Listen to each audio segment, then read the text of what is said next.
Hello, Happy New Year and welcome back to another series. Now, it's January, it's a nice blue sunny day. This is exactly how January started off last year, so who knows, maybe it's a good omen and we'll have a good year again this year. But the ground is a bit sodden. We've had rain constantly for the last 7-10 days maybe.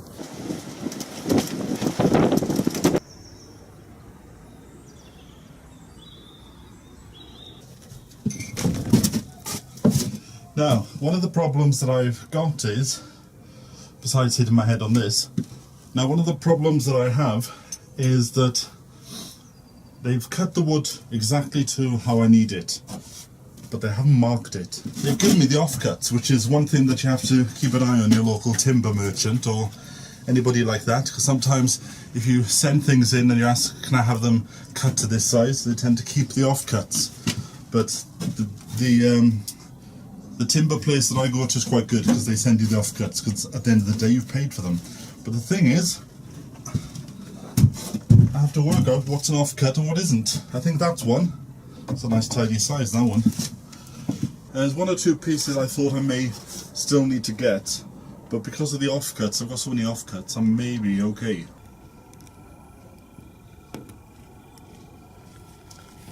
Happy New Year! Look at this. Looking good so far? And it actually stands up by itself. If you move that away, it stands up. It should. Oh, well done. So I've got 6 planks of 2x2. They've come in a bundle pack. Works out a bit cheaper that way.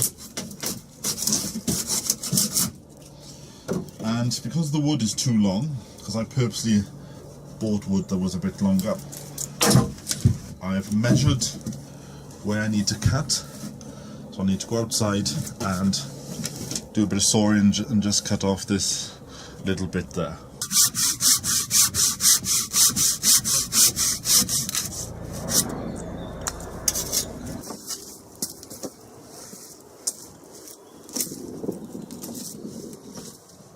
So now for the test to see if I've cut that correctly. Perfect. Look at that. Wonderful.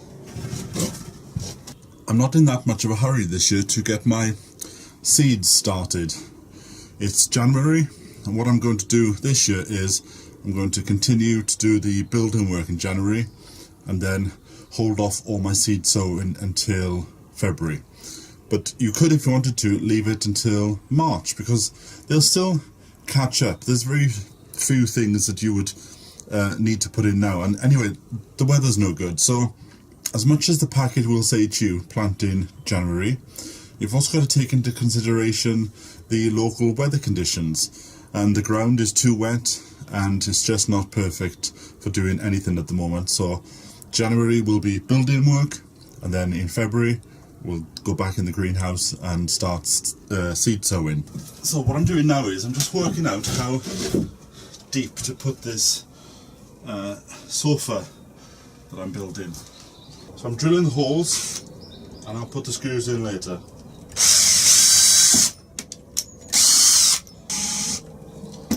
Now I'm not putting them all the way in, just putting them in loosely for the time being.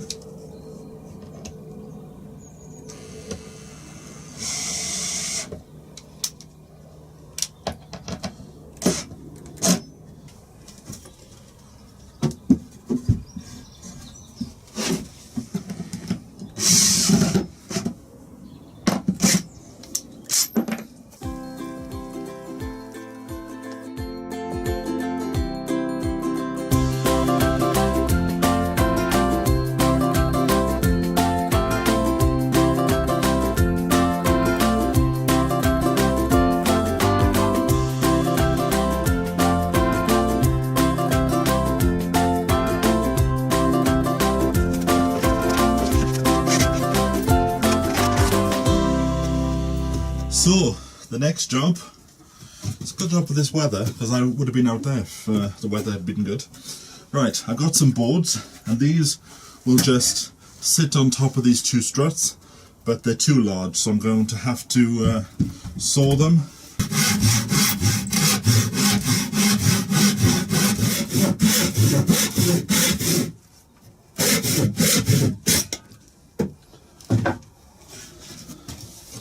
first part.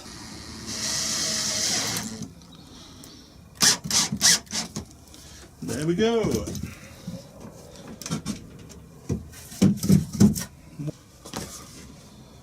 I think I'll have a sleep.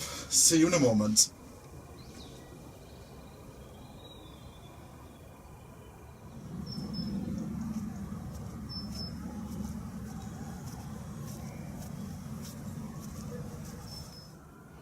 So there we have it. The shed seat and daybed is now finished.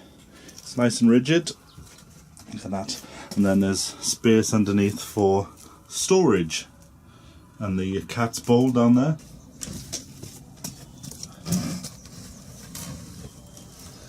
Jeff was throwing this out from his caravan, so he passed it on to me. It's a nice piece of foam.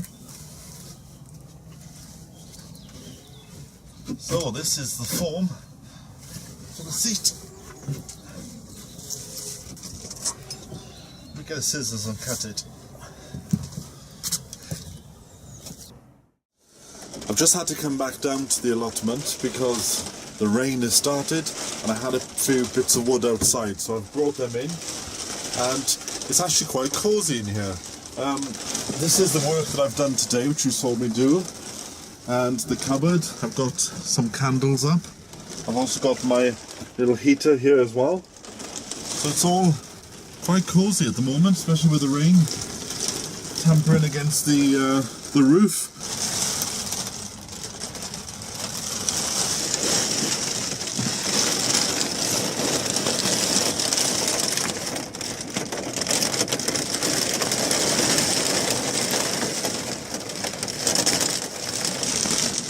Really rather cosy in here, so I'm going to have to stay in here now until the rain passes. But I've got my heater, I've got my candles, and I've got the radio. I can listen to some music.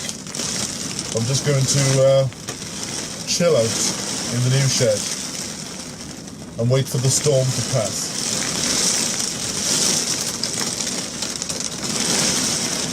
There you go, bit of lightning.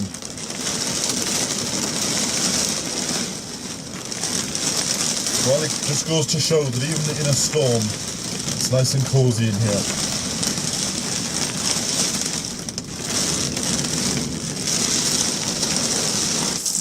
Well, the storm is certainly picking up. The roof just felt as if it was about to come off, and there's water coming in through the sides here. Oh, yes. So at least one of the good aspects of being down here now is that I can see what parts need to be covered up. Look, there's all water coming in down through this join here, so I will take this off and do a better job. But yes, certainly stormy. Let's have a look outside.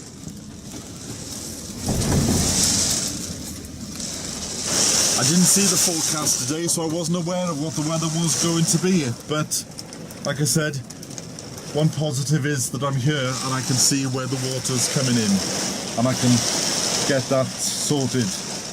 So the next fine day, that's what the job is, to sort the roof out.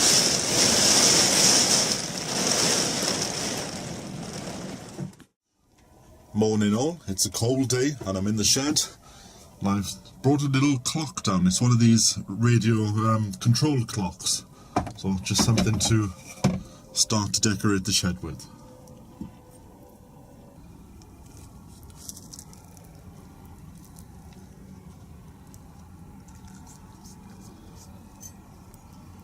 Now, I don't want to shock you, so just brace yourself, because I'm going to talk about a bit of gardening. Garlic. If you haven't put your garlic in, you still have up until the end of February to do it. And don't buy garlic from the supermarkets. It's far better to go to a seed merchant, because these are disease free, and the ones you buy from the supermarket may actually have some diseases in. Now, I'm not going to plant these today because my ground is still a bit waterlogged, so the perfect conditions for planting garlic is if the ground is dry and not flooded like mine is. So the first thing you do with these is you've got to break it up. Just break it up with your hands, because it's the smaller cloves inside what we need. So these are the actual bulbs that will be planted. So there's 1, 2, 3, 4, 5. So there's 8 in this one. 10. Just about squeeze 10 out of them. Now, when you go to plant them, what I like to do is just to take all these papery skins off on the outside. Just like that. Just scrape them off with your thumb, with your nail. And you plant them that side up. Now these are where the roots will come out of. So when you plant them, don't just stick them in the ground, actually make a hole with your finger and pop them in. Because if you push them into the ground, you will actually damage the bottoms here. And this is where the roots are going to come from. So that's the last thing that you want to do. Just leave the tops showing like that. So put all the soil just up to the neck of it. But the problem with doing that is the correct way of doing it. But the birds actually think that these are worms, and they'll come along and they'll pull the bulb out until it's just sat on top. So keep an eye on them, or if you want to construct some netting or even put some fleece on top of them, and they'll be okay like that. But just keep an eye on them for about a week or two until they actually establish themselves, just to make sure that the birds don't decide to have a feed.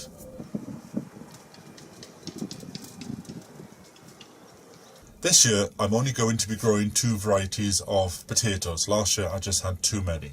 So I'm putting 1 variety into the garden. That'll be my main crops, which will be harvested around about August, September, October.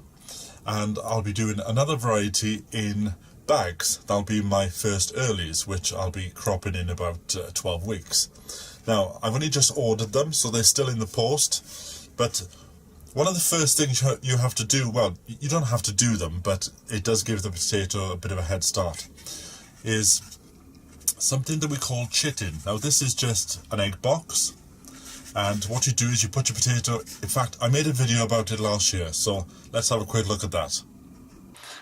And what we want is nice, stumpy shoots from the eyes of the potato. So how do we achieve that? We need to get something like this. This is a mushroom box, and all you do is simple, is you just place the potatoes in the box with the eyes facing upwards. Now, if you have any egg boxes, it's a lot easier to put them in the egg boxes. But the one thing that you must do with these is place them in a frost-free environment. So in the shed or in the garage, as long as you don't get any frost. February time is still the preparation month. Getting everything ready and in place for when March comes along. And the season of sowing seeds and everything really kicks off.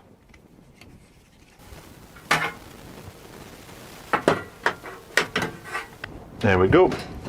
And there we have it. A shelf for your pots come springtime. That's a great addition to the greenhouse, or 2 shelves.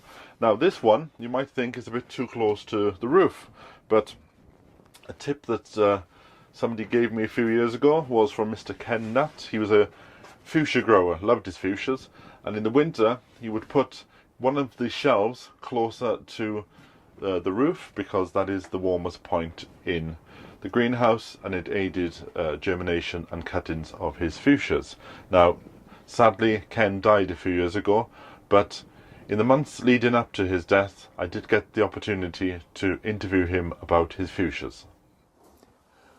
Well, what I'm going to do, in actual fact, is take out some of the growing tips, because what I'm going to be doing now is making them so they will be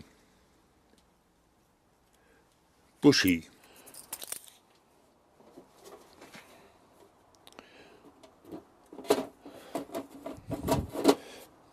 Getting early cuttings January, February time, I grow mine in a polythene bag in the plant dish, like this.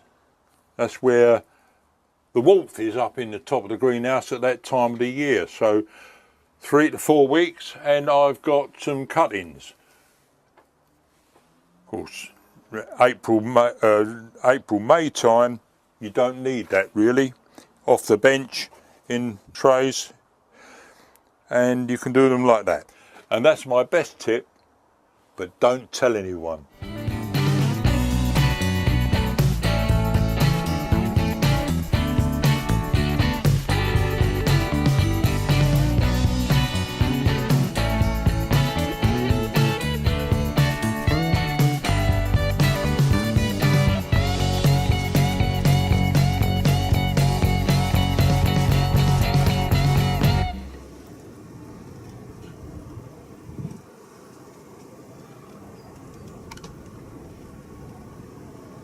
Because I haven't got a lot of space in the greenhouse, this year I'm going to grow tomatoes outdoors in hanging baskets. So if you haven't got a garden, you can put a hanging basket outside your front door or your back door or even outside the window, and you can grow your own tomatoes. And this is a variety called Rosetto, and this is what I'm going to sow now. So first of all, fill a pot with some compost. I like to do them in these trays here. And one of the things in gardening is all about quality. Now I like to have a good quality compost. It costs a little bit more money, but if you use cheap things, then you're not going to get a very good product out at the end. And this isn't expensive, this bag of soil. It's just a few pounds, and you'll be using it for quite a few months down the line as well. Now, if you have a greenhouse or even in the kitchen, bring your bag of compost in a few days before you're going to sow, so that the temperature of the compost adheres to the temperature of the room that you're in, because you can actually give seeds a shock if you put them into cold compost. So just get a pot, firm it down, and if you need to put a bit more soil in to even it out, do that. And now the seed. I like to open my seed over where I'm going to sow, so if any do fall out of the packet, at least they'll fall onto the soil. Now I can get 9 out of this compartment, so just put your finger in. Don't go down too deep, just go down to, say, the knuckle.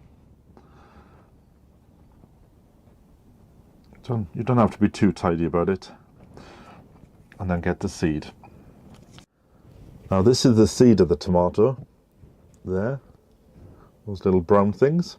You will always read in gardening, they'll say put 2 seeds per station. Well, seeds actually cost a bit of money these days. So I only put 1 seed per station. And if it doesn't grow, I'll then put another one in. But at least I'm not wasting it.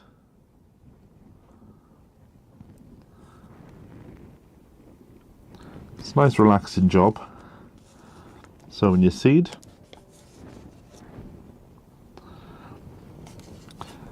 And if you've got a greenhouse, I would put them in the greenhouse. If you haven't, I'd put them onto the kitchen windowsill, because they do need a bit of heat at this time of year. And if you can't put them to have a bit of heat, then leave them until March, when the outdoor temperature will rise a bit, and then just fill the holes in. Now this compost is already damp, but if it wasn't, I'd give it a bit of spray with some water. And the one thing you must not forget to do, which I always tend to, is pop a label in, because I guarantee you the things you don't put the labels in are the things that turn out to be the best croppers, and at the end of the year you'll be kicking yourself thinking, what the hell was that tomato called? So put these on the windowsill.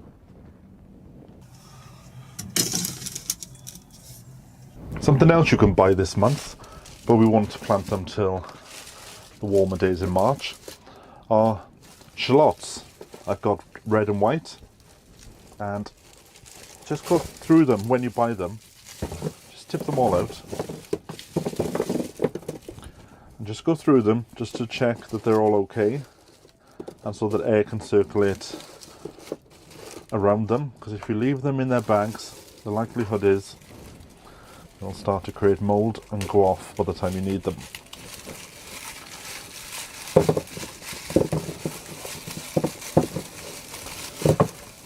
Just tip them all out. Also, don't forget to do, I wonder if you spotted it, let me just get these out. Red and white look the same at this point. So, hold on, where's that one? Got one stuck in there somewhere. There you go.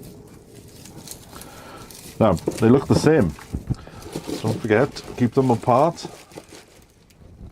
Don't forget to put the labels on top so that you remember what they are when we come to plant them in March.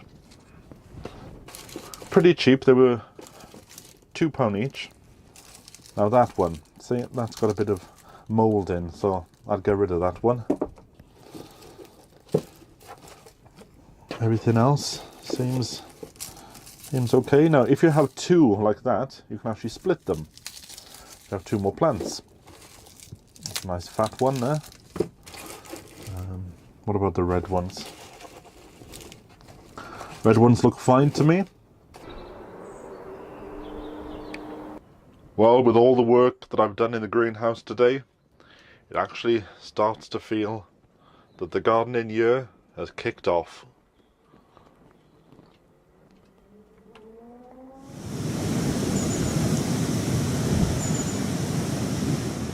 Last year I grew globe artichokes, and they were very good at attracting bees into the garden. There was many minutes I spent just watching them fly in with nectar all over their legs and flying out again. They were here for weeks. Well, if you want to grow some globe artichokes, now is the time to do it, and I'm sowing the variety green globe.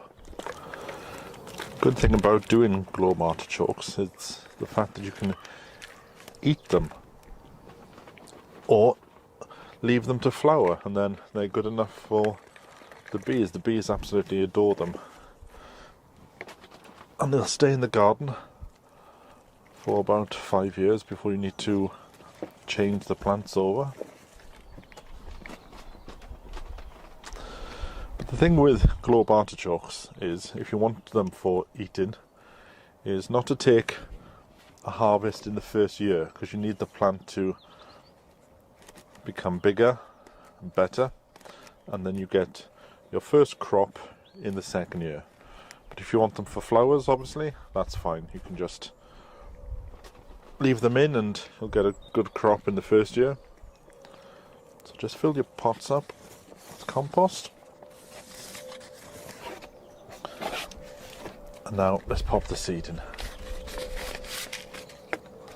That's the seed of the globe artichoke. Looks a bit like a sunflower. So it's one seed per station, because these are quite a robust seedling, and it will quickly fill this little space. Now I'm not going to do the whole pot because I don't want that many, so I'll just do 8. In fact, what I'll do is I'll do some more, and I can give them away to other people on the plot that have admired them over the last year. Pop the seed back in. And if you have too much seed of something, then why not give it away to somebody else? And maybe they'll have some seeds that you want. Then just cover them with soil. It's a nice day for doing this. Nice and sunny, birds are singing. You can sow your globe artichokes in February or March. and I'll keep these in the greenhouse, and then when the threat of frost has passed, I'll then put them outside. Then just give them a brief watering. Nothing too much at this time of year. You don't want them to drown. And there we go. I'll pop them in the greenhouse.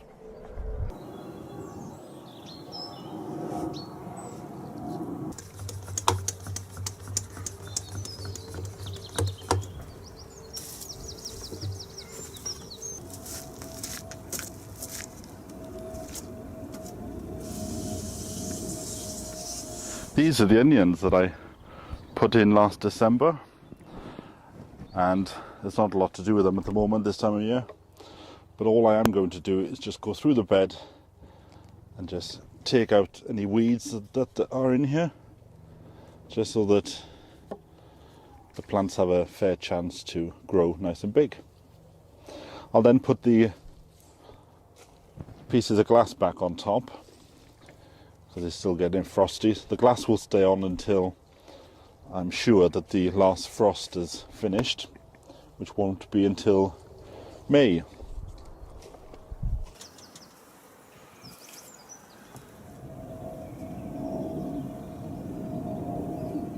I'm thinking I may do a bit of construction work. I've got a few pieces of wood there that I bought for the path, but because the shed's moved in the last few weeks, the path now has to go in a different place, so I'll be coming out of the shed and directly onto the path. So that's what I might do.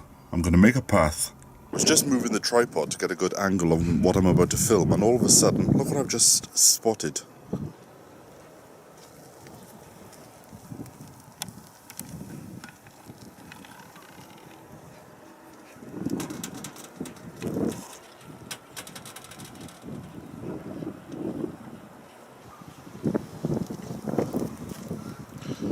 What I'll do is, I'll just put him by the side of the pond.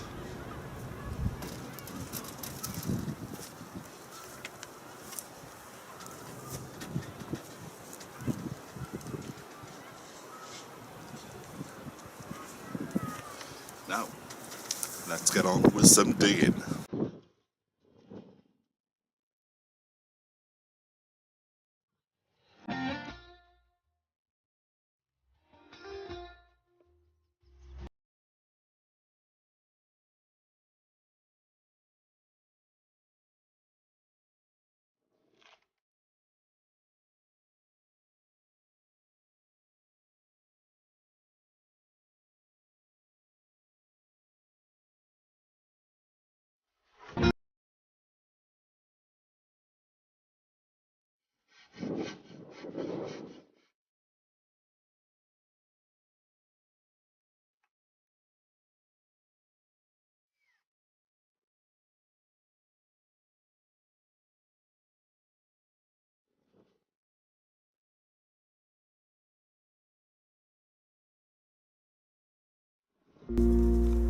Too hot for tea, cold still water.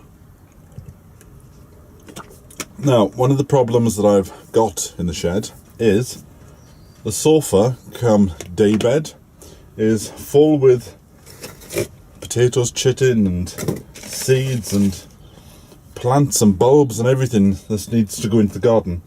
So I can't actually lay down and enjoy the space that I created. So what I think I may do now is to tidy up the other half of the shed, and if I can find enough pieces of wood, I may even make a little table so I can put all this over there and I can have a lay down, because today is the perfect day for laying down and just enjoying the weather.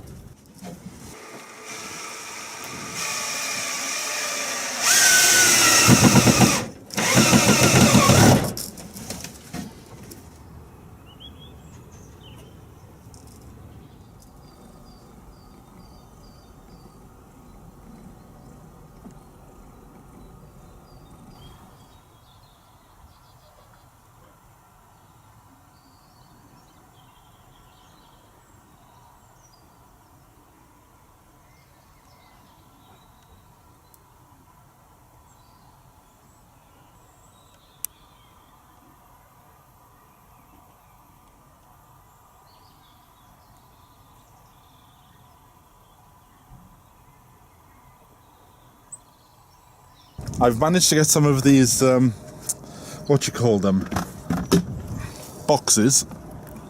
So I'm going to clean the shed and put all my crap that's underneath the sofa into the boxes. And look who's just turned up for a feed. He's already been fed twice today, so you might just have to wait.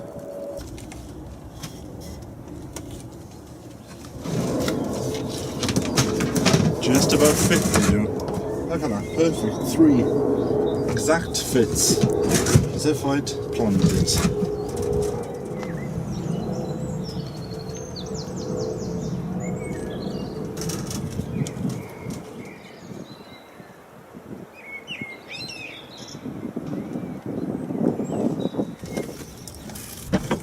Gone really cold all of a sudden. I've got some smaller boxes, so I'm going to clean up this area here.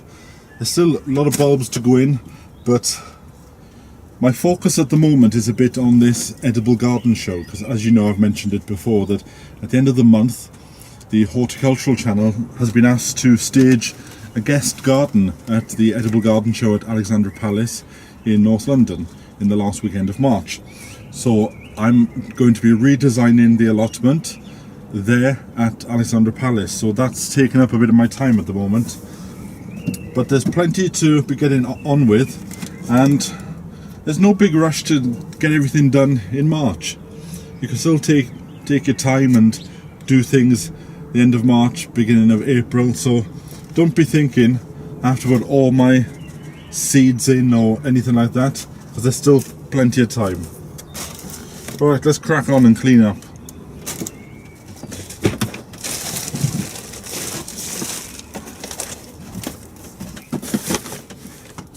Starting to look a bit more decent in here anyway. I'm going to have to get some gas, and then I can fire up the kitchen again. So that's all from me. Rusty's gone, and like I said, I need a cup of tea, so I'm going to shut the doors and head home. So from me and everybody else, see you next time.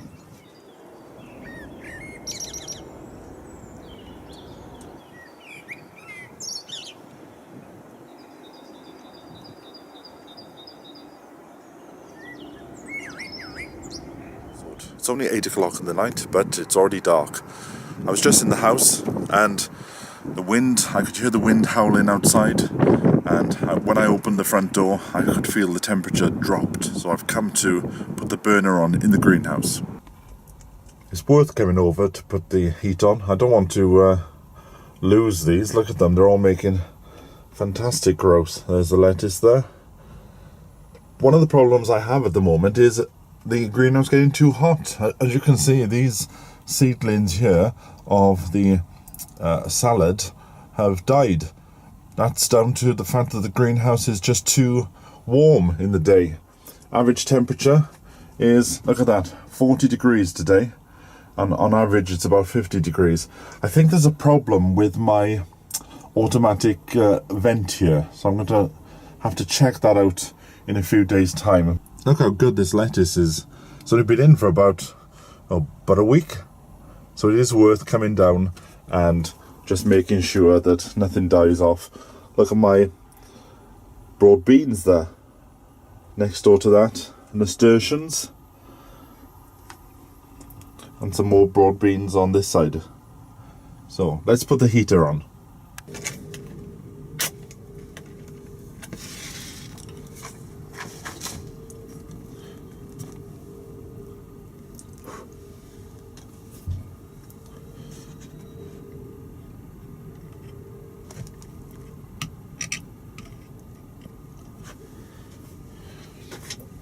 Put the lid back on. Don't want it up too high, because then it'll create black smoke, and that's not what we want. If you look in the corner here, there's a bell.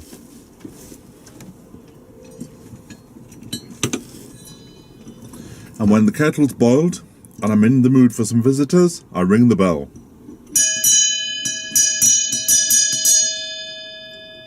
And those who want a cup of tea can come over. Kettle's boiled. Yeah, Shall I bring my kettle over?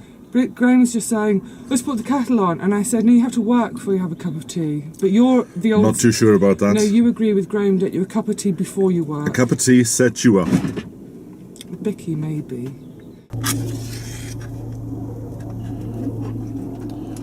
This may not be safe, but we'll see in the morning. So I'm just going to pull it away from the window. Yeah, it's already feeling cold. Everything else has got the insulation on except that window. Well, let's put that there. And then we'll put the other pot on top.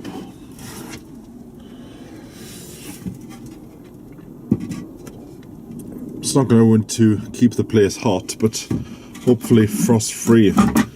Because according to the forecast, the next few nights are going to be quite cold. It's like I said before, we've had frost for the last few Aprils, so we mustn't fall into this trap of nice weather. Rusty's enjoying his food there. A romantic meal by torchlight.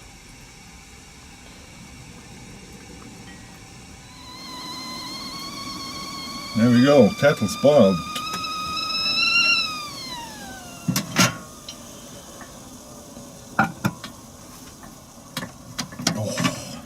This will warm me up now on my way home.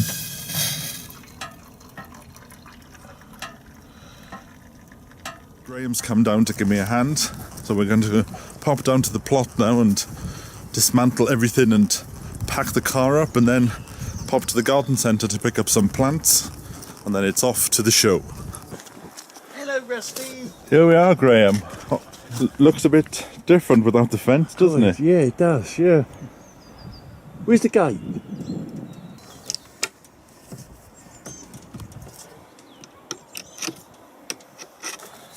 Rusty's just about to pack his bags and come with us.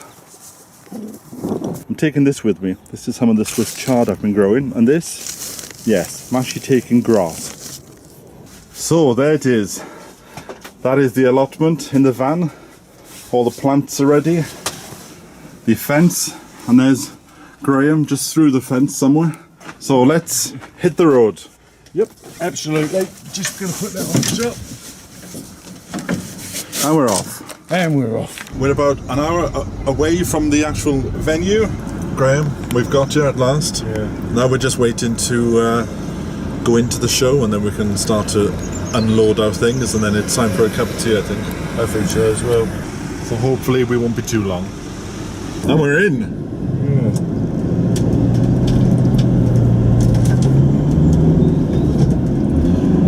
She hasn't told us where to go. No, we're Well, it looks like we're driving in, folks.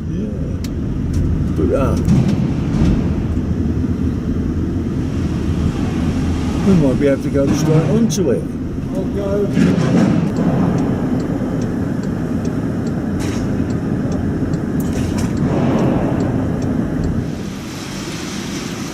This is... I hope we're going to enjoy ourselves, yeah?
So this is where we are so far. Just over there in the corner, you'll see that's the royal protocol party. They're going through the steps of where Prince Charles and Camilla will go. So they will be walking past our stall. So Graham's just doing a quick tidy up, and then we can do this side. And then it's time for a well-earned cup of tea, because we haven't had a cup of tea since about 8 o'clock this morning.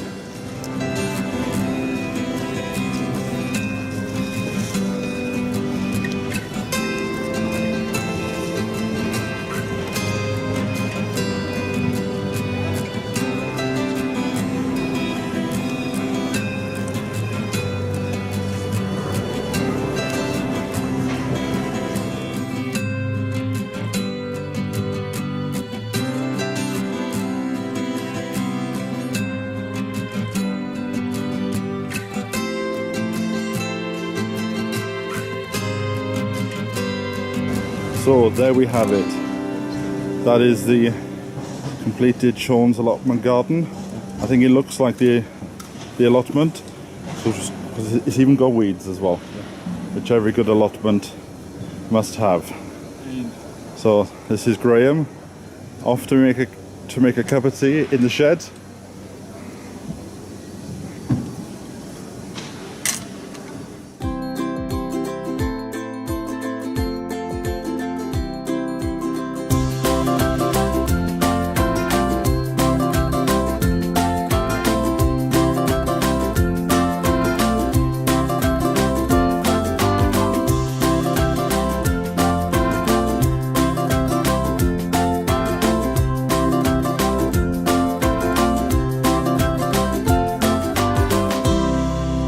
One of the highlights was to meet up with so many of the viewers and listen to stories about their gardens. So what do you think of the garden? Pretty authentic. It's not too far off. And the weeds? And the weeds, yeah. You had to have those, otherwise it wouldn't be real, would it? And the dust. So what do you think of the garden? Brilliant. It's really Inspirational. Good. It's very good. Very tidy at the moment. Lots of things coming up. At the moment it's tidy. Yes, it is, yes. I think the garden's fantastic, and I recognise it from the YouTube channel. It looks exactly like I imagined it would look like. Where have you come from and what do you think of the garden? I've come from southwest France and I think the garden's amazing. It's really pretty. How does it feel to be in it? It feels like a taste of things to come. I think the garden is really nice. I'm impressed by your raised beds, your trucks, and I'm particularly impressed by the wild nettles down there. They're very good indeed. I think it's lovely. It's a bit neater than your garden, because what I love about your show is you're always tidying up, and then 2 shows later you have to tidy up again. Yeah, you're always tidying. But no, I love it. Yeah, I love your show as well. It's been great. I think it's absolutely brilliant. You know, it looks like yours.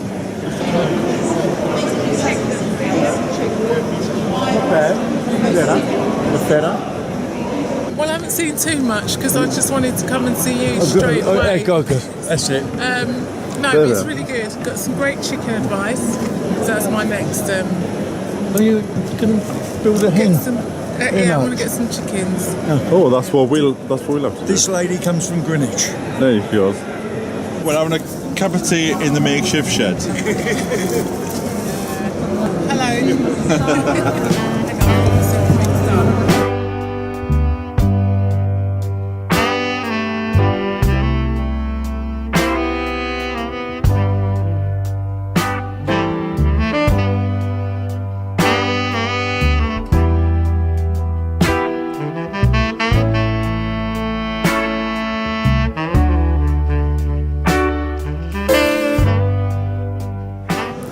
Well, it's the end of the show and Graham's turned up to help pack everything up, and here it is.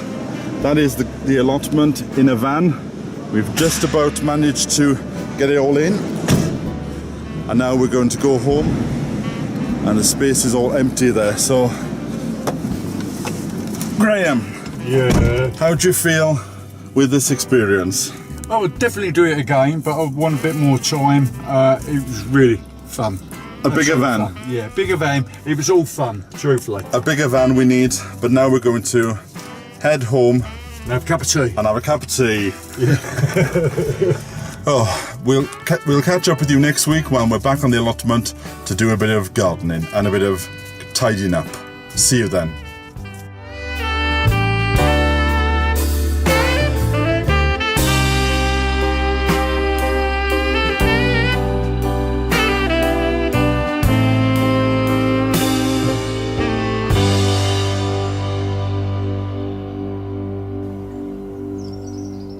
This bed is the green manure mustard, and next door to it is the green manure field bean. Looks like a broad bean. What I need to do with this is just to cut it down and then work it into the soil, and that will add some nutrients. It's a cheap way of putting manure onto your garden. But as you would have noticed, something looks a bit different. The fence has gone and the gate's been pulled down. Now the first thing to do in the garden is to put the fence back and put the gate back up.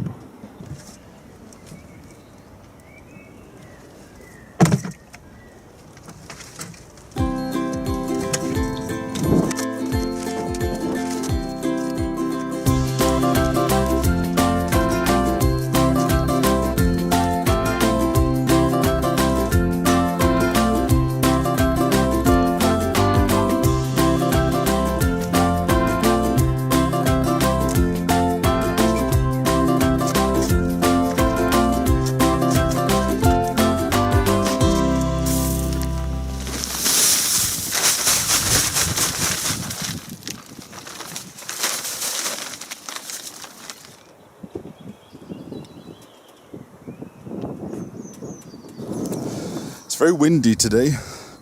I've decided to do some cleaning. That area there, I'm going to clean that up so it makes it easier for me to get to my new carrot bed.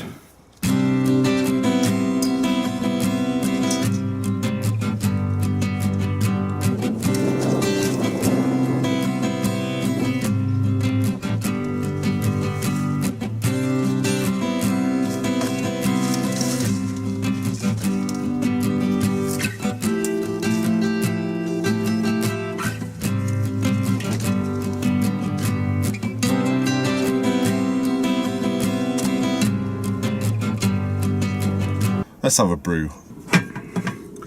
What a difference a brew makes. Just a simple cup of tea. Now, taking some inspiration from my own garden at the Edible Garden Show, I've done a bit of cleaning up. I've also done a bit of fixing of this greenhouse here. If you remember that the top came off in the wind, so I've fixed that. Next door to that is a box. You saw me build it earlier. And in this box will go sand. And in the sand will go my carrots. And this bit of downpipe here, that will be for coring out the growing spaces for the carrots. I first saw this plan for growing carrots when I lived in South Wales, because I used to live next door to Ivor Mace and Dennis Fletcher, and they were show people. And the two of them in their time, they've both been in the Guinness World Book of Records for growing the biggest onions, carrots, you name it, they've grown it. So that's where I'm taking my inspiration for that little bit of a carrot bed. Let's have a look in the greenhouse. All the seedlings in the greenhouse are doing rather well at the moment. There's the leeks in the back, and I'll be transplanting some of these into their bigger pots or into the open ground next week.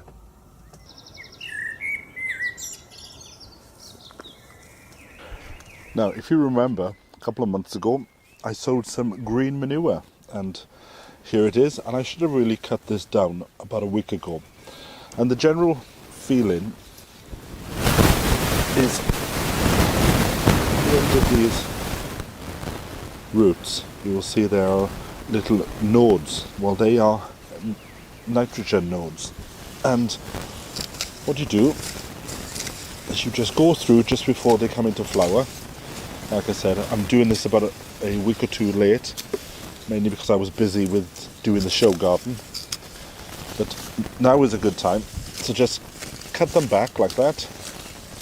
And all you do is you just lay them on top. And once I've done the whole bed, I'll go through it again and I'll fork this into the actual soil. This is a cheap way of adding goodness to the soil. You do exactly the same thing if you just want to put manure in.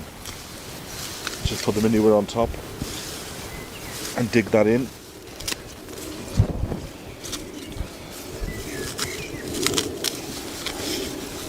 This is field bean, and on the bed next door is mustard, and I'll do the same there. So cut it down and turn it in about a month before you want to plant or sow in this space. I haven't decided what's going in this space yet, but it's coming up to the middle of April, so I will be planting in here soon.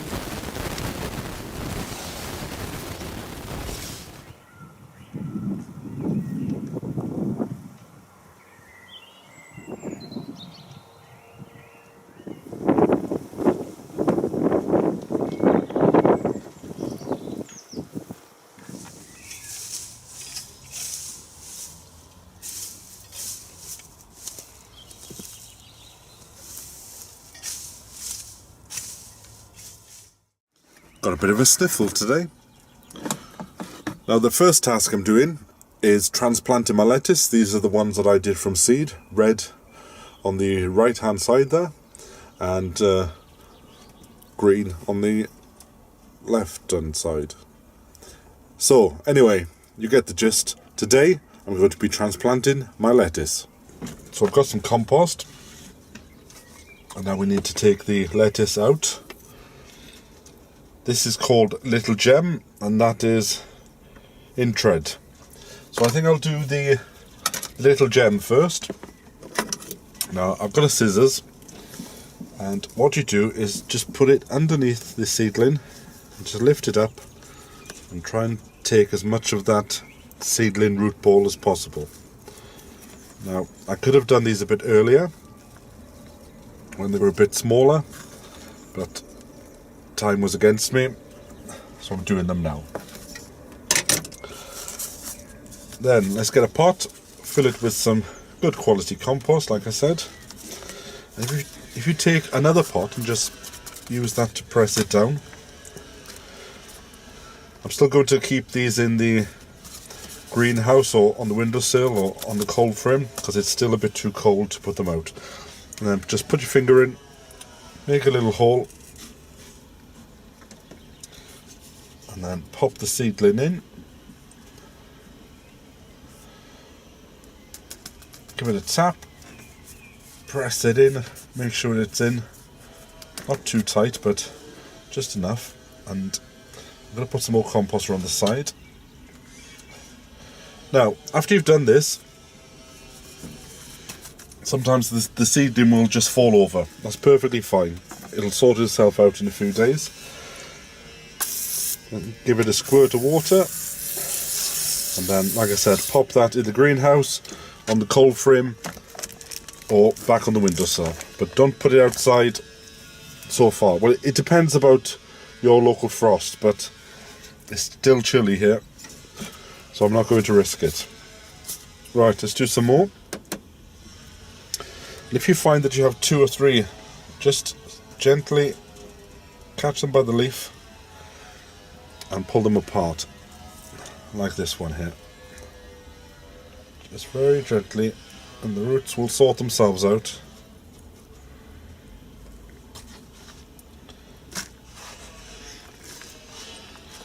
This will be the last time that I'll transplant them. From here, I'll put them straight into the ground when the weather is better. And I'll do the same with the red ones as well.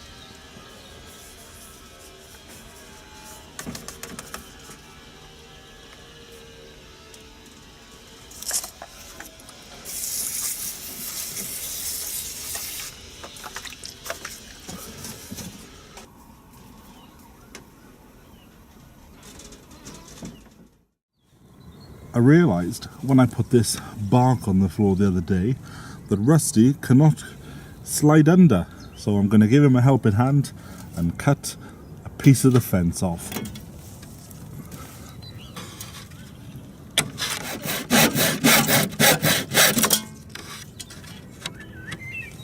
There you go. I'm sure Rusty will be pleased with that.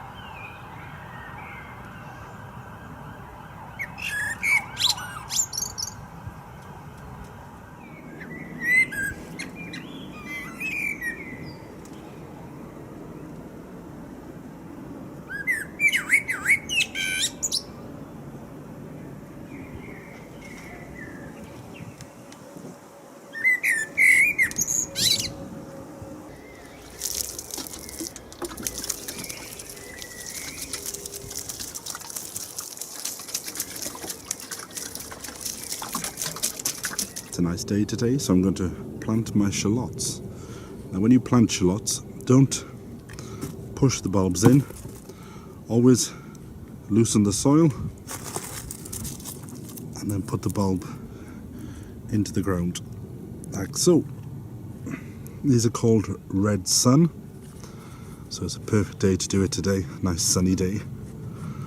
And then I'll give them a really good watering, and that'll be shallots done for the year.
On the left side here, these are the green manures that I turned over a week ago. My onions are doing great guns in there. Really putting on some weight now. There's a few little bits of grass which I don't want there, so just take them out. Try and take as much root as possible. Oh, my onions are growing on nicely, but if you look here, this is actually a seed head, so if I open that, you can see from there the flower will come and the seeds will grow. But the problem with that is that takes all the goodness out of the actual onion. So what I do is I just go around and I just take the bit off as far down as I can go. But it does mean that I will be harvesting these onions earlier than planned. Oh, there's a great smell on them. I've been sent a birthday gift from a company called Woodblock. It's a bench with 2 planters, so I've decided to put it in the flower garden. But first of all, I need to prepare the space.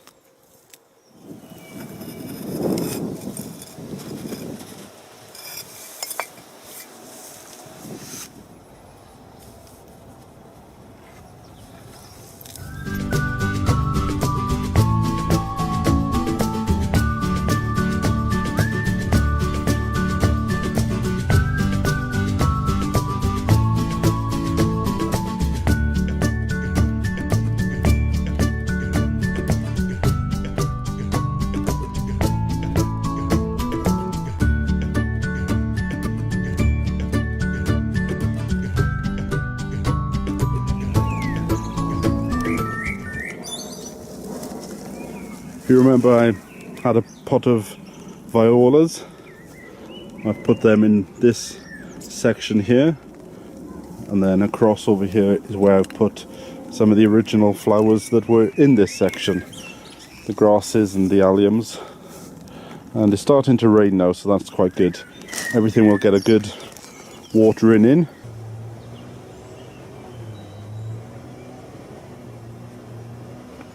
These sweet peas turned up in the post this morning.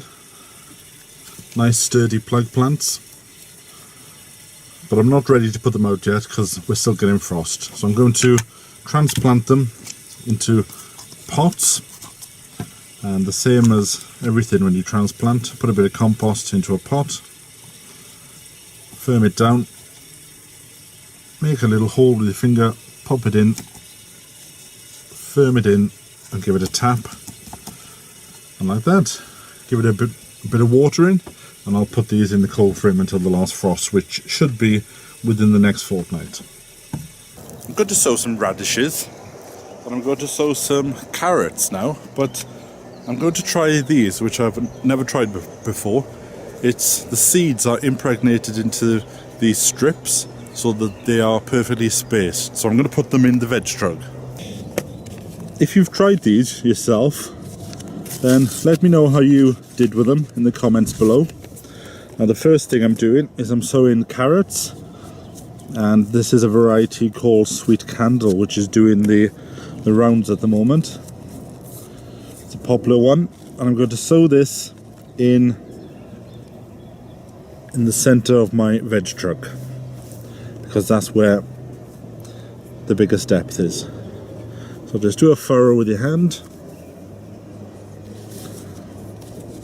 and you take a strip, you just measure it, cut it off, and then just lay it down in the furrow like so, and cover with soil, and we'll see how we go with them in a few weeks. And on the side I'm going to put some radish, and because they don't need as much depth, I'll put them on the side of the veg truck. On each side I'll put them, but for the time being, because I don't want all the radish to come at the same time, I'll do a successional sowing. So I'll do one side today and the other side in a fortnight. Put them back in the packet before it gets mixed up with the carrot. And again, you just pop them in like that and cover with soil. Give everything a good watering at the end. And what I'm going to put on the other side is some lettuce. These are the lettuce I've been doing from seed. They've turned into some wonderful plants. This one is Little Gem, and the one next door is Intred.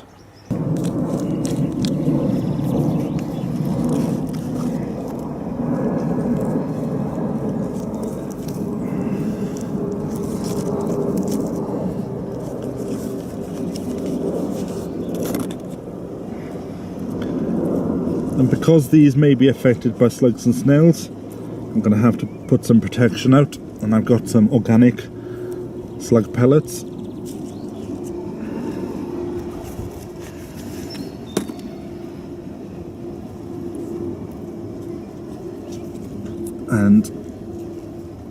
And then in this space, in a week's time, will be the next lot of radishes.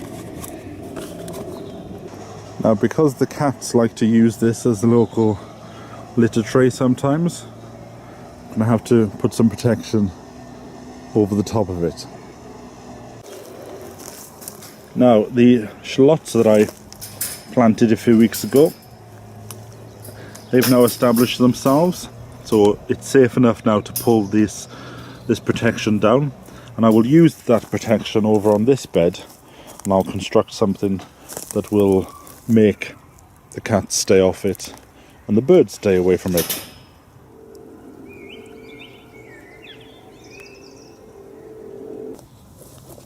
I'm going to sow some beetroot today. And first thing, just put your hand in the soil, make a drill. Like so.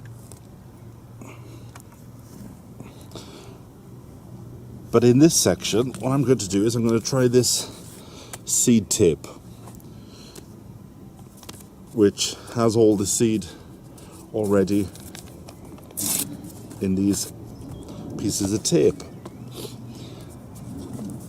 And the advantage of using these is the fact that the seed is already sown, so all you have to do is just gently untangle it, and then you just sow it into the ground like that. I'll give them a water as well because it's quite a warm day today.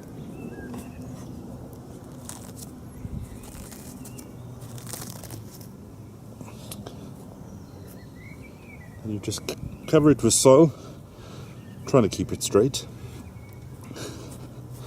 like that, and then give them some water, pop a label on the end, and just leave them. And that's all you do. So we'll be interested to see how they come up.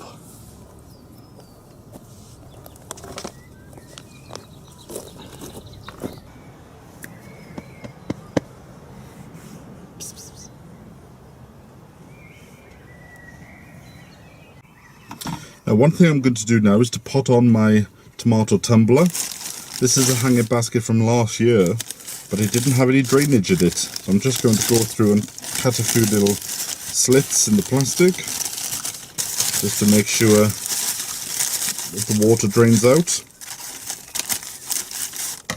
Right, let's fill that with some good multi-purpose compost.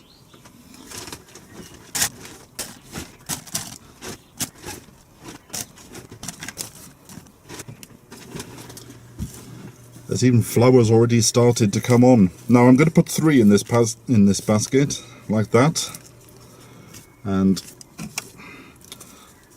just turn it upside down, give it a squeeze on the bottom, and I'm holding it by the bottom. Try not to hold the stem, because obviously that's where all the goodness is going to come from. Now I will add more compost in, just going to get them into position. This may seem a bit too many for one basket, but I've done this in the past and it's worked fine. So let's just fill that with compost. If you've got some slow release fertilizer, now's the time to add it, and some of the water retaining crystals. But this basket, like I said, is very good for holding moisture, and this compost is a peat-based compost, so that's quite good as well. Right, let me concentrate on what I'm doing here a second. Just fill it around. If you've got some lobelia, you can put that to grow out to the sides if you want to, but I'm going to keep this all tomatoes, so nothing else competes. If there is a threat of frost, I will come down and I will put it into the greenhouse. But we're getting quite close to the end now of the frost alerts, so right, give that some water and let's hang it outside. All my seedlings are coming along quite nice at the moment. So all these will be going out over the coming weeks when my health gets back to normal. And in the greenhouse, the peas are growing now, where they're at the stage to go out, along with the runner beans. But like I said, I'll do that when I've got a bit more energy. I also need to clean the greenhouse out. So I take all this out and then set everything up ready for the tomatoes.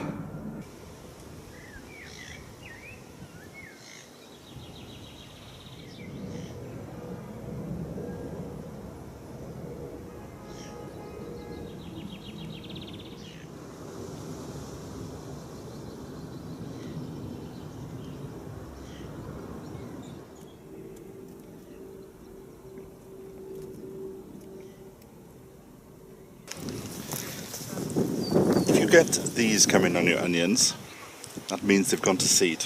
So there's nothing more I can do than to lift them. So I will lift them all, and I'll just put them on the patio for a few days in order to dry out in the sun, and then I'll be able to use what is actually there. Because the problem with it going to seed is that if I was to open this now, you would see that stalk runs all the way down into the bulb, but there'll still be bits there that I can use in the kitchen, and then I can use this part of the garden for something else.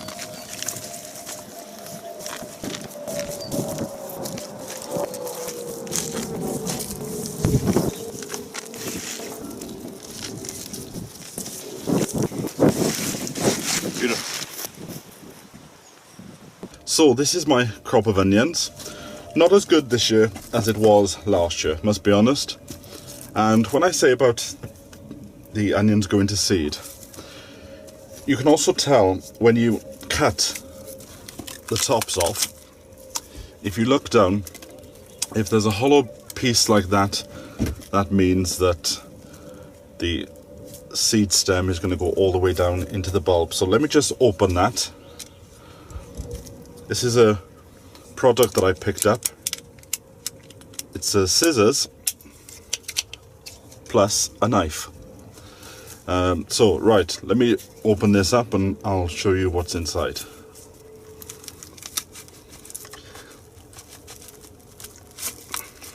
There'll still be things, you know, there'll still be a bit of something to use. It would help if I used the right side of the knife. But as you can see, this flower stem goes all the way down into the actual bulb like that, and it's quite a big chunk as well. But there are still bits of onion in there that I can use, but unfortunately, because it was so hot last month, I couldn't get down here to water them. Now, even though there's a bit of seed stem in there, I think this one may actually be okay to use. Right, shall I cut this one? Yes, let me cut this one open as well. Oh, it's a bit slippery on top as the top layers have started to go mouldy. Oh, my eyes are starting to water now. See, now even though there's a flower stem there, there's still plenty at the base of the bulb that I can use in the kitchen. So that's one little tip, is when you cut your bulbs on the top, you can see if the flower stem is going all the way down or not. Like that one will still be okay for the kitchen because it's a small one, but this one is quite a big one, and the same as the first one, you'll see this will be rather a big flower stem. There you go, look, there's hardly anything there other than just stem. So it's a poor crop this year, but there's still some nice bits of onions, and I'm going to have to finish this bit because my eyes are starting to water.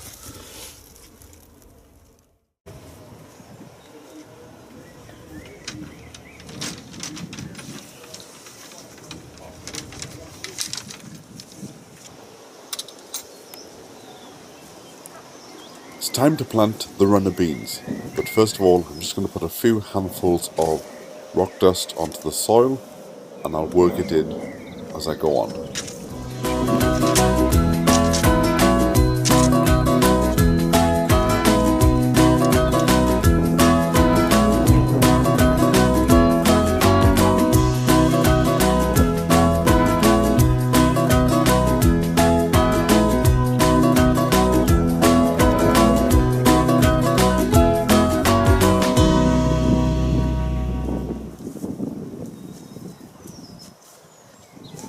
Now I would have normally put them in by now, but time was against me, so they're going in now. The variety is Firestorm, and it's a case of just making a hole and popping them in.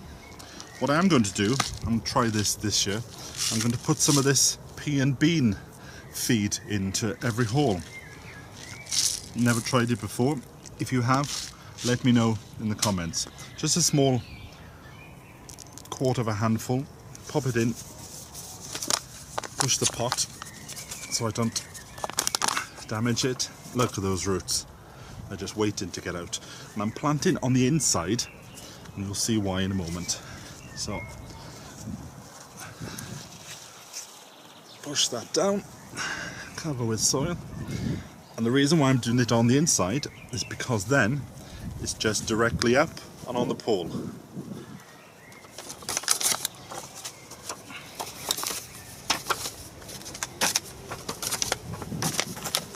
Because I don't have enough plants for these food here, I'm just going to pop 2 seeds in per station.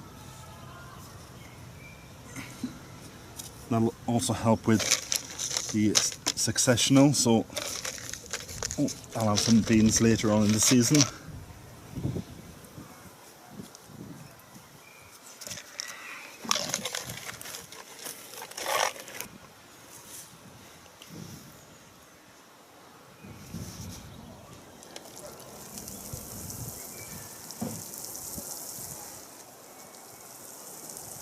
Now, this mint I've had for a few years, and I actually want to get a bit more of it, so I'm going to pot it on.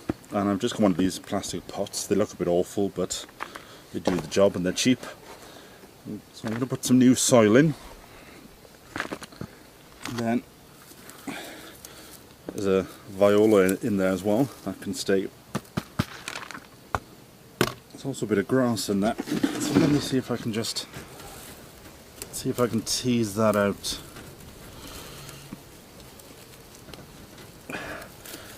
Now, mint, I warn you now, if you put mint into your garden, it'll be all over the place within a couple of months. That's why we always grow mint in a pot to contain the roots. But if you want plenty of mint, and I mean plenty, that will last you for years and the rest of the community, then put it in the open ground, but you will regret it. I like mint sauce, so I tend to harvest this on Sundays, chop a bit up. And a neat trick is if you take some of the leaves and just pop them into those ice cube trays with a bit of water, pop them in the fridge, in the freezer. When you want some for your mint sauce, you just take a few cubes out and then just pop them into the hot water. So there we go. Beautiful smell coming off this as well. I will leave that viola there. Looks quite attractive. And then I'll give it a really good watering. Maybe even a whole can of water. So there we are. That's my mint. That'll see me through for another few years. The onions, if I wanted some spring greens, these are good enough to start harvesting now. So I'll just take one, because there's quite a lot in just the one bunch, and I'll leave the rest there to carry on growing. And next door, even though the broad beans have been eaten to within an inch of their lives, there are beans there. If you have black fly on your beans, I haven't had it yet. A tip is to take the tip out. So just put your finger in and just nip that out, and that will help to deter the black fly. And if these are clean, you can actually put these into a stir fry.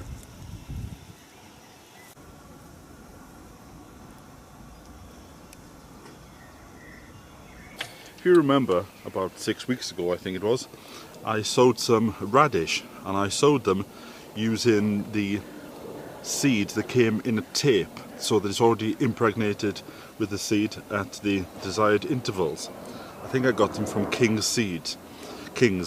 So I'm going to harvest some of them now, and they've made quite a nice size. Look at that one there. In the background you can just about see the carrots that I am growing as well. That's on a seed tape. So let me have a look. Look at this, I've got radishes coming out all over the place. Now, one of the drawbacks that I've realised with doing these seed tapes is a lot of the produce comes at the same time. So what I would do next time is I would actually cut the tape down into sections and just plant small sections of it. Look at them. Shoals of radish, if that's a term. It's nice to have a nice bit of breeze, which is what we're getting at the moment.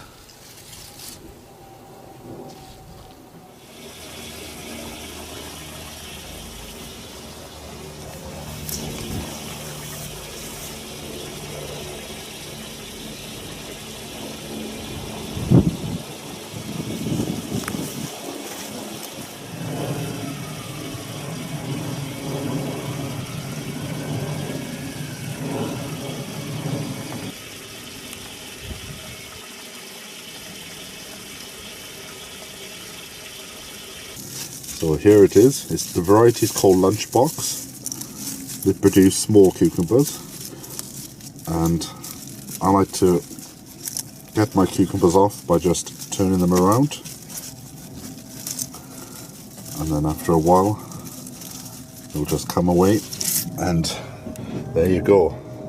Look at that. Now we can already smell the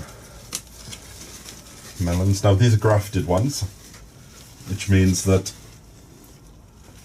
the top of the melon is grafted onto a stronger rootstock.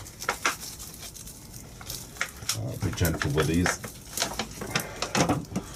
Put this one over here.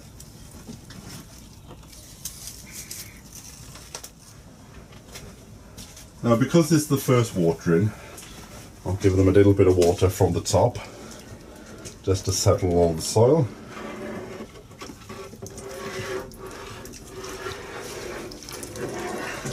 And then I'll fill the reservoir. Quite handy because you've got this gauge here that tells you when it's full. It's surprising how much it actually takes.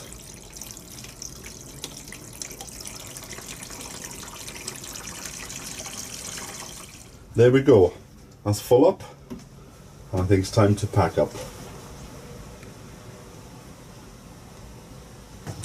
Now, in front of the run of beans here, I'm going to sow some swede. I quite like swede, and because the ground is a bit dry, I'm just going to go over it with a little hand rake to break it up.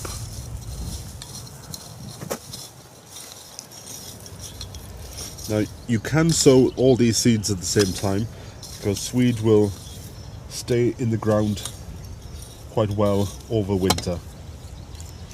You can also lift them and store them indoors if you've got space in dry sand. So now they do get quite big, so don't put them too close, but try and imagine the size of a swede, and then you'll get an idea about the spacing. There's the seed, like little ball bearings. So I'm going to take a drill out using my hand, just like that. I'll just up to this point, and I'll do the rest when I have a bit more time. Now, because the soil is rather dry, I'm just going to water the ridge that I've just created.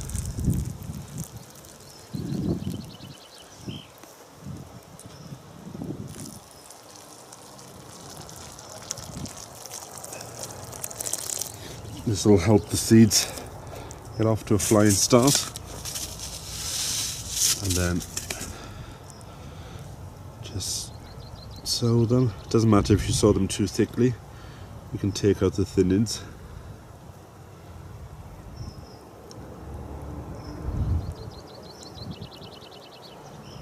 And then all you do is you cover with soil, pop a label at the end of the row, and keep it weed free and watered. And there you go.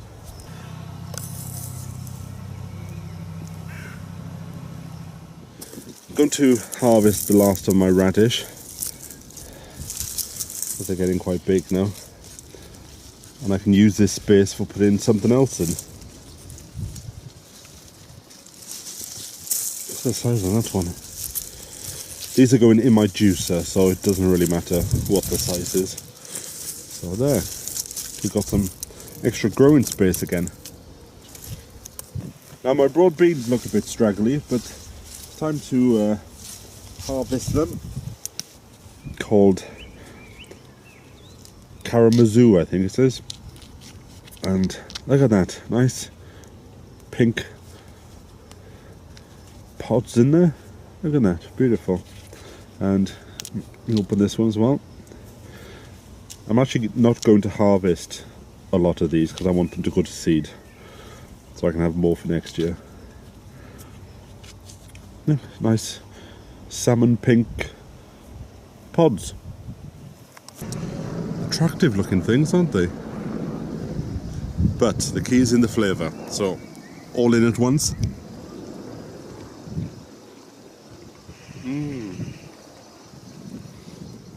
Now, when you run a beans have got to the top of the sticks, in order to get a better crop, if we just pinch out the top, so just cut the top off, and then more beans will be put into the side shoots, more energy will go into the side shoots of the plant. So I'll just remove that.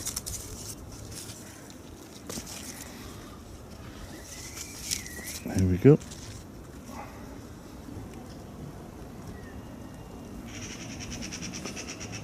If you remember, I grew some of these in pots in the greenhouse, and the rest I've just put in seed. So you can see the difference. These are the greenhouse ones, up to here, and these are the seeds put straight into the ground. And they're catching up, so there's no big difference if you haven't got a greenhouse.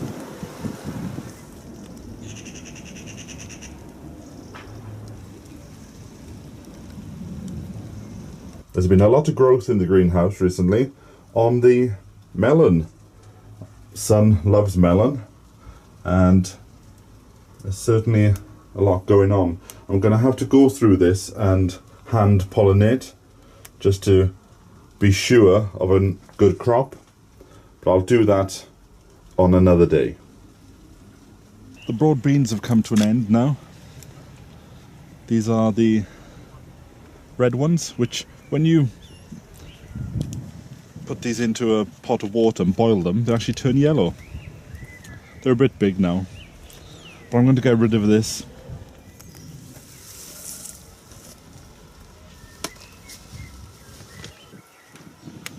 I haven't got a lot of strawberries because they were affected by the frost earlier in the year, but there are a few there, enough for a feed, enough to sit down and watch the tennis with. But I have decided I'm going to move them out of this bed at the end of the year and create something that doesn't take up so much space.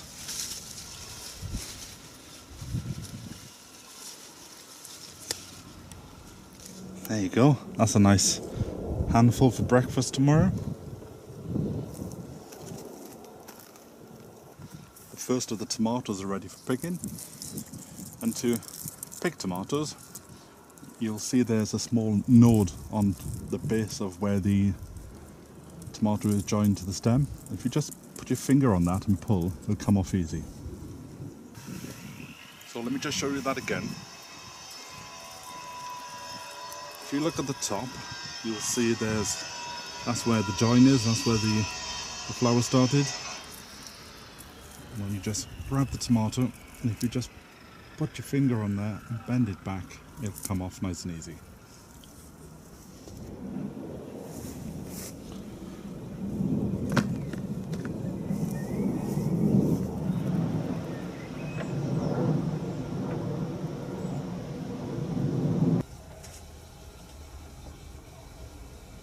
On a really hot day in the greenhouse, it's a good idea just to throw some water on the floor, just so it cools the atmosphere down. It brings the temperature down a few degrees, which will help the plants to grow.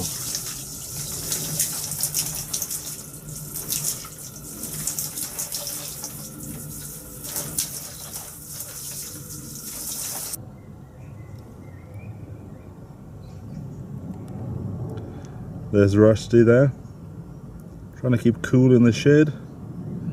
He's already had some food and some water, but it's a job to be cool, isn't it, Rusty? Those who have been following these videos for quite a few years will remember about 2 years ago I planted this tree. It's called Prince William, also known as Juneberry, because it produces edible berries. They're like purple windberries, as we call them in Wales, or blueberries. They look like them, but they don't taste like them. So there's quite a few on this bush. This will actually grow to about 6 foot tall in its time, so I'm keeping a check on it, make sure it doesn't go too tall. There's a handful there, and the taste, well, they taste as if they actually do you some good. They taste like one of these super fruits, and there's a bit of an almond taste to it, and they taste very nice, especially in the morning. So I'm going to have them in a smoothie, I think. This is the Red Love apple, and it's going to be a bumper crop this year. This is a nice eating apple. It's very juicy, and when you slice it open, the redness goes all the way to the core, and when you cook it, the redness stays there as well.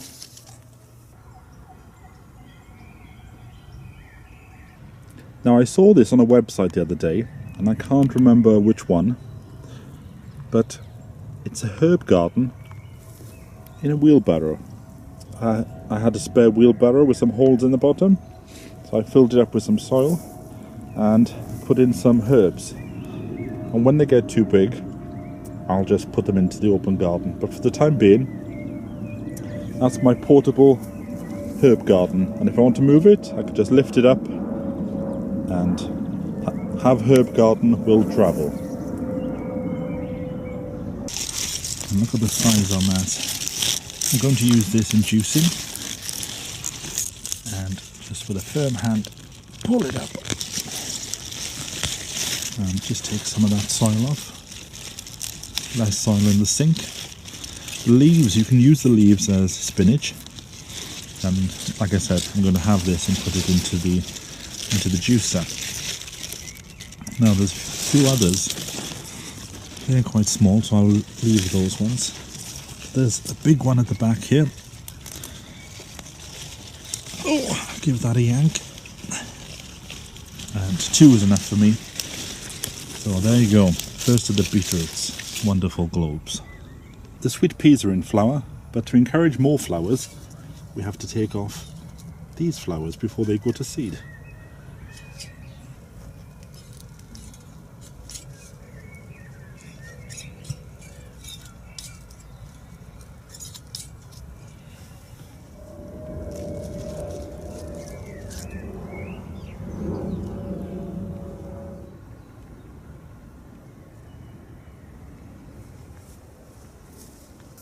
With runner beans, it actually helps them if you pick them on a regular basis, because once you stop picking, they start producing seed because they think that the plant has done its job. So I'll pick these later and take them home.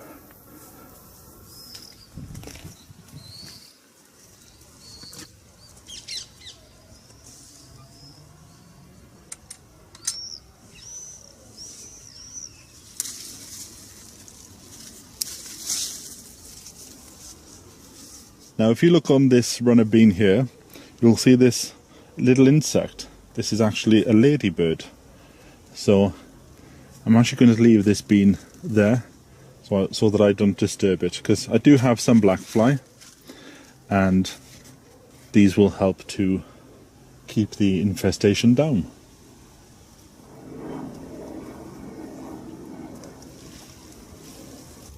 Now, I've always grown my onions from sets, but this year I thought I'd try it from seed, and look at the size on that. A really nice size. This is a variety called Onion Kappa, and I'll definitely be growing this again next year. Look at that, beautiful size. Now, my beetroots are getting a bit big, but it's fine because I use them for the juicer mostly. But don't forget, you can use these tops as spinach if you want to. Now, I'm going to lift this one. It's a rather large one, and that'll go perfect in my juicer tomorrow morning. Look at that. Golden grown is the best grown.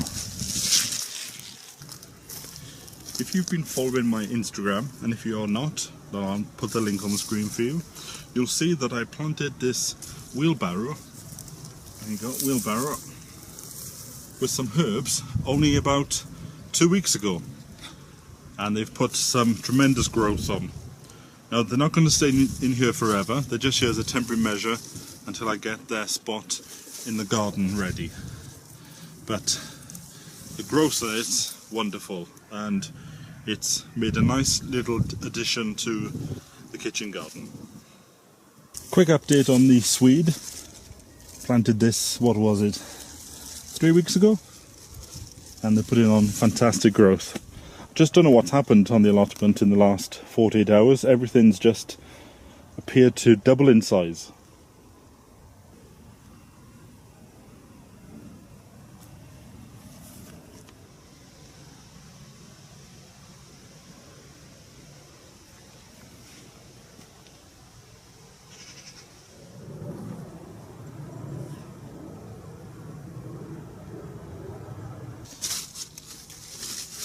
Have you noticed this year how the rhubarb is putting on a fantastic second harvest? Look at those stems. But don't forget, the leaves are poisonous, so just cut them off like that. And what I like to do is to put them into a dark black bag and leave them there for a few months, and then you get some nice good compost at the end of it. Now, I tend to make a nice drink from rhubarb. I'll put the link to it in the description below.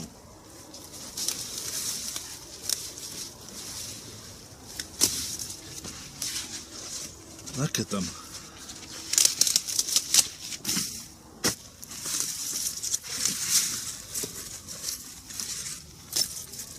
Beautiful.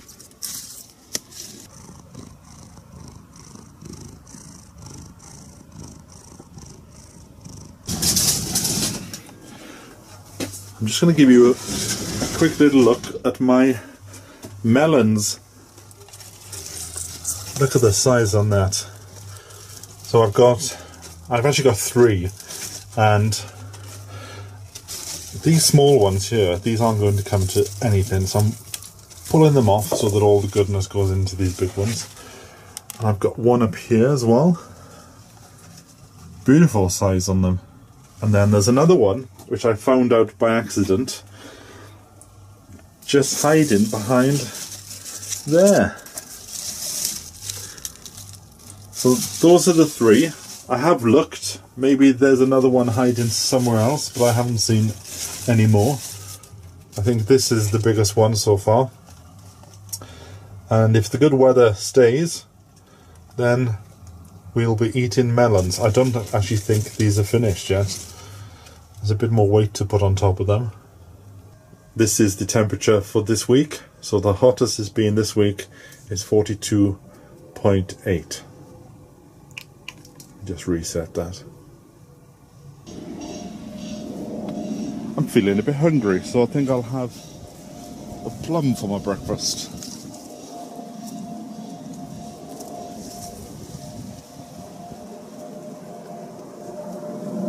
beautiful. The fruit this year has been wonderful. And there's going to be plenty of produce for jams. In fact, I'm still eating the jams that I created last year.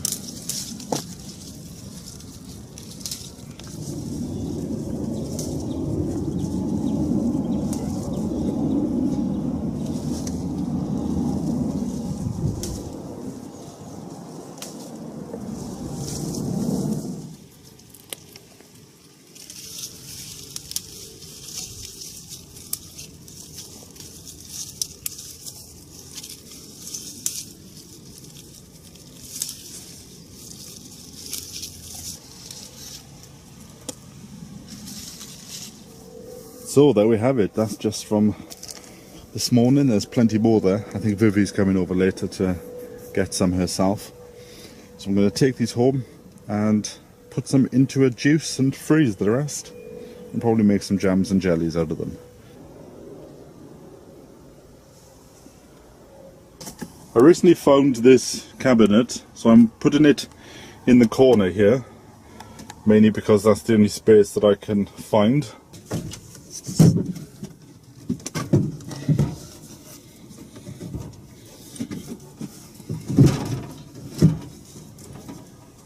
There we have a shelf on top where I can put all my bits and bobs back. Now I've just gone into the greenhouse just to check that everything's okay, and I've discovered that something's fallen off. Yes, the melon's fallen off from the stalk, so I'm going to eat it. Nice and juicy inside as well. I can already smell it. Right, here we go, the grand opening. Look at that. Now that's impressive. Ooh. We'll definitely be growing these again next year. Wonderful. Oh, look at that. That's a decent enough size. So what I'm going to do is, because I can tell that they're quite small by the amount of leaf on top, so what I'm going to do is I'm just going to use this opportunity to thin the carrots out and then allow the smaller ones just to grow a bit bigger.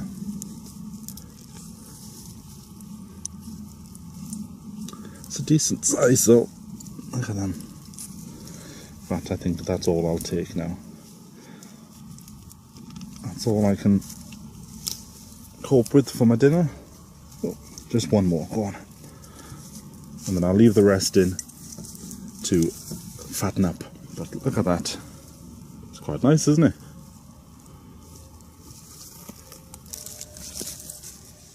This is the hanging basket that I had the tomato tumbler in, and as you can see the harvest is finished. So now I'm going to take everything out and plant it up ready for winter.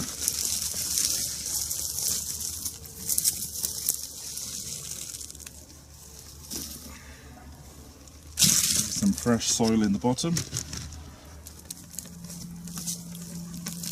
And I'm not going to put anything into the center, because what will happen is this whole basket will become a riot of pink flowers. So there won't be any space in the center, I don't think. In fact, I don't think there's enough space to put 6 plants in here. This is quite a small basket. The onset of autumn seems to be coming very early this year.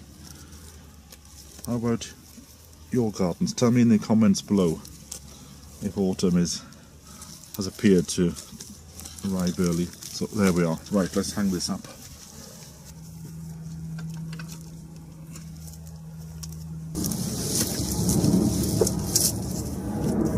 I'm going to sow some onions, winter Lisbon, and you can do these from July to September, and I'm sowing them in one of these trays. And I'll keep these outdoors because it's a bit too hot to have them in the greenhouse during these months. So fill it with some multi-purpose compost or seed sowing compost. You can sow these directly outside. Sow them about 1 centimeter deep with 25 centimeters between the rows. But I'm going to do them inside, and then when they get big enough, I'm going to transplant them. So just sprinkle thinly. You don't want to do too many in the one sitting. I like to cover my seed with vermiculite to give a bit of extra light to the seedlings. I tend to go by the rule of cover with soil if the plant is going in the shade. If it's going in the full sun, put some vermiculite on top. And then give it a watering, but only water with water from the tap, because if you water seedlings with water from the water butt, then there's probably going to be bacteria in there, and you want your seedlings to have the best start in life possible. Don't forget to pop a label on, and then come back in a few months when I'll be harvesting them.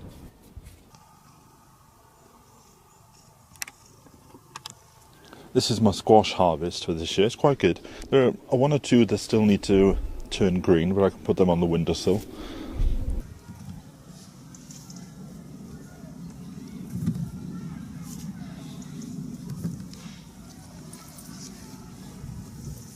So there, the entire weight of the 2014 harvest is from 10 plants, £19 and 76. So £19.76, which is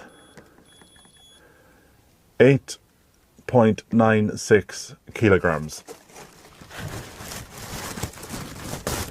Not bad. Right, let's have that cup of tea.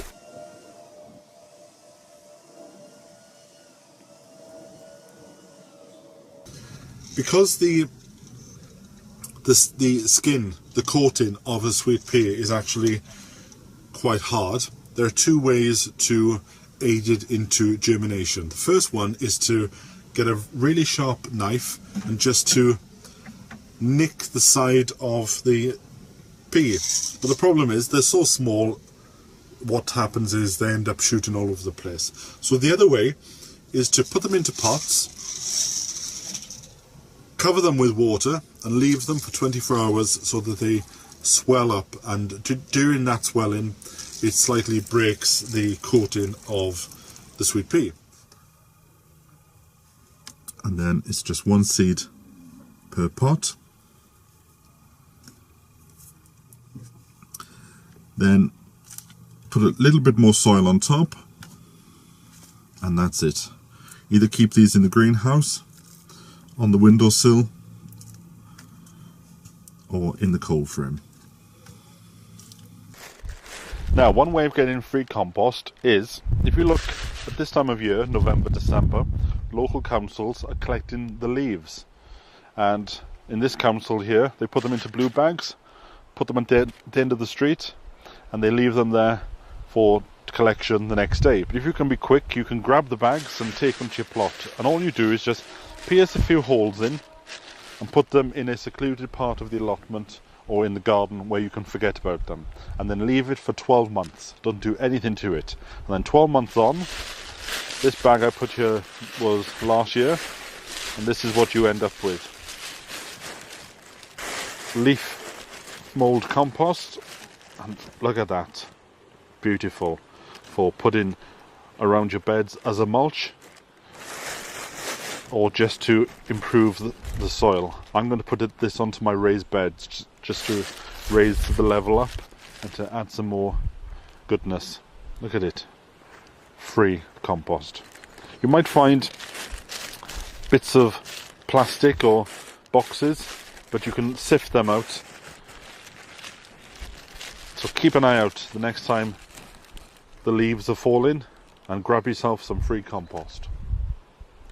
One of the other advantages of putting your broad beans in at this time of year is that by the time they get tall enough and the black fly is busy attacking everything in the garden,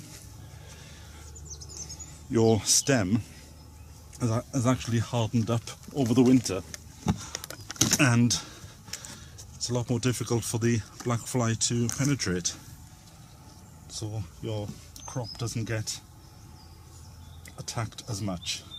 They'll still get attacked, but it won't be as bad as if you've put them in during the spring.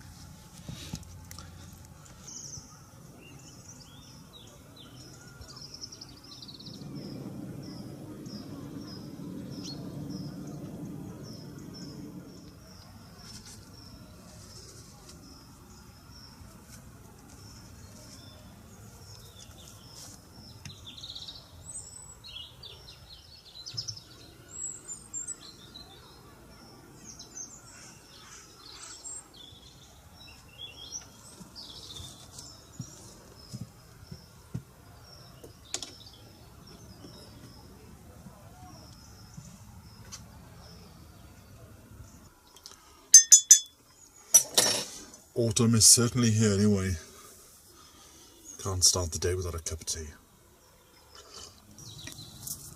In this section of the bed, I'm going to plant Welsh onions. Now these look the same as spring onions, they're part of the family of course, but the difference is these stay in the ground all year. Oh, the smell is wonderful. You can chop them, use them as a substitute for chives, or just lift out a whole bulb and chop it as a spring onion. But you put them in and they form clumps a bit like chives. So I'm going to put them in this section here. So I'm going to plant these in a line here, just one row. I'm going to try and tease them apart, making sure that I've kept some of the root on the bottom. And then to plant them, just a simple hole, not too deep. These are quite good because it gives you something in the winter to eat if you haven't got any onions left from the store. And then that will bulk up, similar to a chive. Just going to put 2 rows I think, and if I've got any spare then I'll give them away. I was going to head home, but I think I will do a bit of cleaning in the greenhouse. This is a reminder, some bird seed. Fat balls for the birds. I might put a few of these out before I leave. One thing that you shouldn't feed birds, especially when it's the time of year when the small chicks are around, never feed them bread and water because it can actually kill them. Same with hedgehogs as well.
Quick look at the garden before I pack up.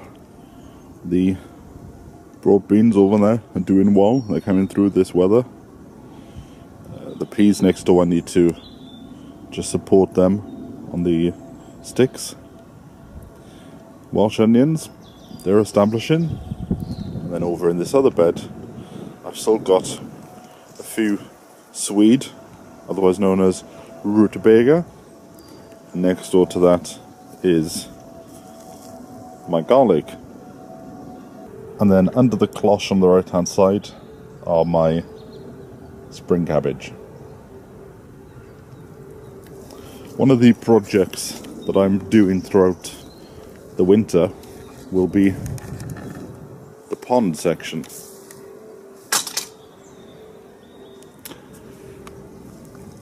I put my herb garden in. If you remember, I did that the other week over there.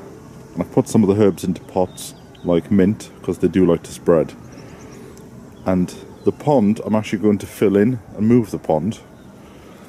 I was thinking about turning this into a fruit garden. But I was talking to Vivi and come to the conclusion that herbs and flowers might be better. So all this section here will be herbs and flowers by spring next year.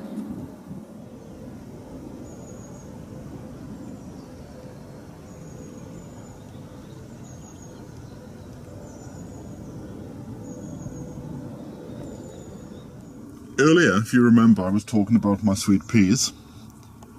If you do have sweet peas, then ease off on the watering. During the winter, you don't need to water things as often. Those I watered about 2 weeks ago, so I'll just give them a quick spray with my spray gun before I leave. And I'll just keep an eye on them, and the next time I'll water them will probably be in about another 10 days. So, not a lot else to do now. I need to go home and do a few other projects in the house. So I'm going to finish my tea, bid you farewell, and see you next time. So from me and Rusty, bye for now.